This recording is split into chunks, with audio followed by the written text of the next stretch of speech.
Oh, there you are, guys! Come on, quick! The tour will start now, quick! Alright, looks like it started, so shush. You might have heard the word catalyst or enzyme roam around you once in your lifetime. You probably brushed it off or was too confused on what that is you didn't even care to ask. Or maybe you just studied science and already know. However, in biology we were told that enzymes have an active site, and the substrate fit it as a puzzle piece. But have you ever wondered what happens deeper than that? There are more complicated things that happen backstage than just playing with a puzzle game of enzyme and substrate. Let's visit them out together. Don't worry, it's all paid. Now, what are enzymes? Enzymes are from the catalyst family. They are proteins that act as catalysts in living organisms. Now, how do they work? Alright, come on in, don't worry, it doesn't bite. This is the enzyme house, or horror house as we may call it. In here, we will go through together on how an enzyme works. We all know that reactions are either binding or breaking of molecules. Reactive molecules or substrates must absorb enough energy from their surroundings to be able to start the reaction by breaking the bonds or joining the bonds in the reactant molecules.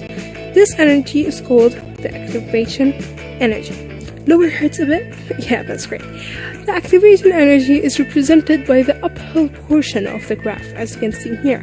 You might be familiar by this process in chemical reactions in the outside world, but this also happens in molecules inside our body. At the top of the hill, there is the transition state, where the reactants are in an unstable condition. At this moment, the molecules are energized for the reaction to take place. As the reaction occurs, energy is released to the surroundings, which is this part of the graph.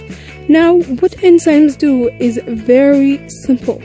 They just decrease the energy needed to start the reaction, which is activation energy, meaning they lower the hill. Though an enzyme does not interfere with the reaction, you can say it just gives the reactants a shorter path to win the race. Now, how enzymes bind with substrates? When we think about enzymes, we always think of the perfect puzzle pieces combining together, but actually this is not the whole truth. I know, this is a bit overwhelming and confusing that most of what you were told is not the full truth, but we are here to get you out of your misery.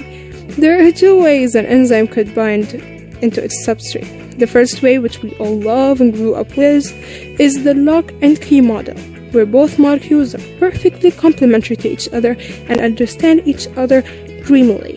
Then there's the second way that you might have held the grads on in the past minute, but don't worry, it's also as wonderful. Induced fit model is where the enzyme's active site enhances change in it to fit the substrate seamlessly. See what did I tell you? It sacrifices silk for the benefit of the substrate. How lovely.